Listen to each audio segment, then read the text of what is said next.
Ready. ಇವತ್ತಿನ ದಿನ ಏನು ಈ ವಿಶಾಲ್ ಮಾರ್ಟ್ ಪಕ್ಕದಲ್ಲಿ ಏನು ಪಾರ್ಲರ್ ಅನ್ನ ಓಪನ್ ಮಾಡಿದ್ದೀವಿ. ಈ ಒಂದು ಪಾರ್ಲರ್ ಉದ್ಘಾಟನೆ ಸಮಾರಂಭಕ್ಕೆ ಮುಖ್ಯ ಕೇಂದ್ರ ಬಿಂದು ಆಗಿರ್ತಕ್ಕಂಥ ನಮ್ಮ ಸೀನಿಯರ್ ನಿರ್ದೇಶಕರು ಹಾಗೂ ಪಕ್ಷ ಅಧ್ಯಕ್ಷರಾಗಿರ್ತಕ್ಕಂಥ ನಮ್ಮ ನಾಗಣ್ಣವರೇ, ನಮ್ಮ ಶ್ರೀನಿವಾಸ್ ರೆಡ್ಡಿ ಅವರೇ, ನಮ್ಮ ಪ್ರಭಾಕರನ್ ಅವರೇ, ನಮ್ಮ ವಸಂತಣ್ಣವ್ರೆ,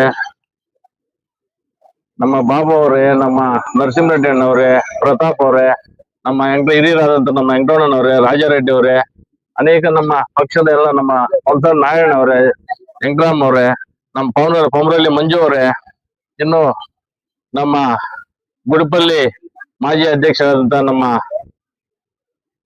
ಚಿಟ್ಟಿ ಅವರೇ, ಶೆಫಿ ಅವರೇ, ಭೋಗೇಶ್ ಅವರೇ, ಪ್ರದೀಪ್ ಅವರೇ, ಅದೇ ರೀತಿ ಎಲ್ಲ ನಮ್ಮ ಹಿರಿಯರು, ನಮ್ಮ ಅತ್ತಲ್ ರೆಡ್ಡಣ್ಣವ್ರೆ, ನಮ್ಮ ಬೆಲ್ಲ ವೆಂಕಟೇಶ್ ಅವರೇ, ನಮ್ಮ ಮುನ್ರಾಜಣ್ಣವ್ರೆ, ನಮ್ಮ ಸೀನಣ್ಣವ್ರೆ, ಎಲ್ಲ ಮುಖಂಡರು, ನಮ್ಮ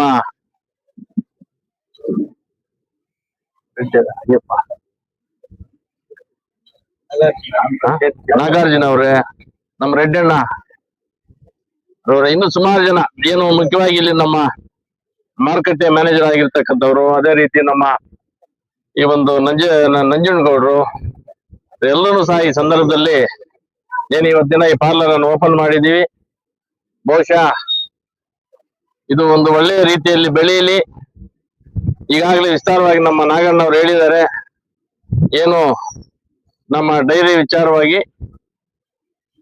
ಅದೇ ರೀತಿ ಇನ್ನೂ ಹೆಚ್ಚಿನ ರೀತಿಯಲ್ಲಿ ಮುಂದುವರಿಸ್ಕೊಂಡು ಹೋಗ್ತಾರೆ ಅಂತ ಈ ಸಂದರ್ಭದಲ್ಲಿ ಹೇಳಲಿಕ್ಕೆ ಬಯಸ್ತೀನಿ. ಈಗಾಗಲೇ ಏನ್ ನಮ್ಮ ರೈತರು, ಯಾಕಂದ್ರೆ ಮೊನ್ನೆ ಲಾಸ್ಟ್ ಟೈಮ್ ತಾವೆಲ್ಲ ನೋಡಿದ್ರಿ, 2 ರೂಪಾಯಿ ರೈಸ್ ಮಾಡಿದ್ರಿ ಒಂದೊಂದು ಲೀಟರ್ಗೆ. ಬಹುಶಃ 2.5 ತಿಂಗಳಿಗೂ ಏನು ಅಲ್ಲಿ ಉಳಿದಿರ್ತಕ್ಕಂಥ ರೈತರ ದುಡ್ಡೆ ಸುಮಾರು ಒಂದು 10 ರಿಂದ 12 ಕೋಟಿ ರೂಪಾಯಿ ಲಾಸು. 12 ಕೋಟಿ ಹೋಗಿದೆ. ಆಮೇಲೆ 2 ತಿಂಗಳಲ್ಲಿ 8 ಕೋಟಿ ಲಾಸ್.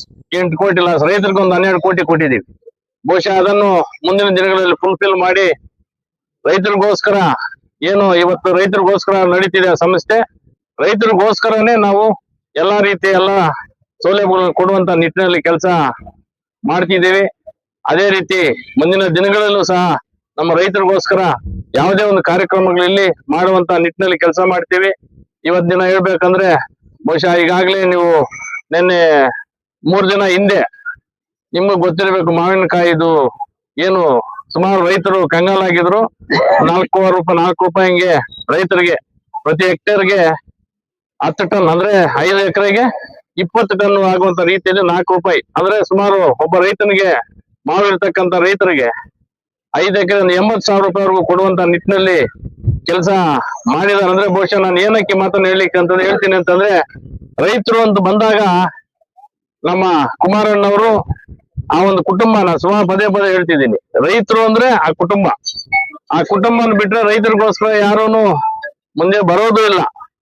ಬಹುಶಃ ಅವರು ಇರುವ ಒಂದು ಈಗಾಗಲೇ ತಾವು ನೋಡ್ತಾ ಇರ್ತೀವಿ, ಪ್ರತಿನಿತ್ಯ ಬಿಡದಿ ಟೌನ್ಶಿಪ್ ವಿಚಾರ ರೈತರಿಗೋಸ್ಕರ ಎಷ್ಟು ಕಷ್ಟಪಡ್ತಿದಾರೆ ಅಂತಂದ್ರೆ, ಅಂತ ಒಂದು ಕುಟುಂಬವನ್ನು ಮುಂದಿನ ದಿನಗಳಲ್ಲಿ ತಮ್ಮೆಲ್ಲರ ಒಂದು ಆಶೀರ್ವಾದ ಬೇಕಾಗ್ತದೆ. ನಾನು ಪದೇ ಹೇಳ್ತಾ ಇದ್ದೀನಿ, ಈ ರಾಜ್ಯ ಉಳಿಬೇಕು ಅಂದ್ರೆ, ಈ ರಾಜ್ಯ ಏನಾದ್ರು ಮುಂದುವರಿಬೇಕು ಅಂತಂದ್ರೆ, ರೈತರು, ಬಡವರು, ಎಲ್ಲಾ ಸಮುದಾಯದ ಜನ ಮುಂದುವರೆದು ಏನಾದ್ರು ಇಲ್ಲಿ ಒಂದು ಒಳ್ಳೆಯ ಜೀವನ ಬರ್ಬೇಕಂದ್ರೆ ಆ ಒಂದು ಕುಟುಂಬ ಕುಮಾರಣ್ಣವರು ಈ ಒಂದು ರಾಜ್ಯದ ಮುಖ್ಯಮಂತ್ರಿ ಆದ್ರೆ ಮಾತ್ರ ಅದು ಸಾಧ್ಯ ಅಂತ ನಾನು ಈ ಸಂದರ್ಭದಲ್ಲಿ ಹೇಳಿಕ್ಕೆ ಬಯಸ್ತಾ ಇದ್ದೀನಿ.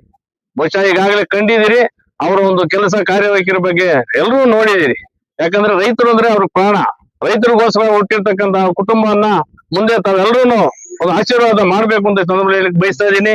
ಅದೇ ರೀತಿ ಇವತ್ತಿನ ದಿನ ಏನು ಈ ಒಂದು ಪಾರ್ಲರ್ ಅನ್ನ ಓಪನ್ ಮಾಡಿದೀವಿ, ಮುಂದೇನು ಸಹ ಈ ಟೌನ್ ಅಲ್ಲಿ ಏನು ನಮ್ಮ ಪಟ್ಟಣದಲ್ಲಿ ಎಲ್ಲಿ ಬೇಕೋ ಅಂದ್ರೆ ಫ್ಲೋಟಿಂಗ್ ಇರ್ತಕ್ಕಂಥ ಜಾಗದಲ್ಲಿ ಎಷ್ಟು ಬೇಕೋ ಕೊಡುವಂತ ನಿಟ್ಟಿನಲ್ಲಿ ಕೆಲಸ ಮಾಡ್ತೀವಿ. ಹಳ್ಳಿಗಾಡಿನಲ್ಲೂ ಅಷ್ಟೇ ರೈತರಿಗೆ ಅನುಕೂಲ ಆಗೋದೇ ತಾನೆ. ರೈತರಿಗೋಸ್ಕರ ಇರ್ತಕ್ಕಂಥ ಈ ಸಂಸ್ಥೆಯನ್ನ ರೈತರಿಗಾಗಿ ಅದು ಏನು ಇಲ್ಲಿ ಸಂಪಾದನೆ ಮಾಡಿ ಏನು ಬರ್ತದೋ ಬಹುಶಃ ಅದನ್ನೆಲ್ಲ ರೈತರಿಗೋಸ್ಕರನೇ ಕೊಡುವಂತದ್ದು, ಈ ಸೌಲಭ್ಯಗಳನ್ನು ಕೊಡುವಂತದ್ದು ಅಂತ ಈ ಸಂದರ್ಭದಲ್ಲಿ ಹೇಳ್ತಾ, ಮುಂದೆ ಇನ್ನು ಹೆಚ್ಚಿನ ರೀತಿಯಲ್ಲಿ ನಾವು ಇಲ್ಲಿ ಕೆಲಸ ಮಾಡ್ತೀವಿ.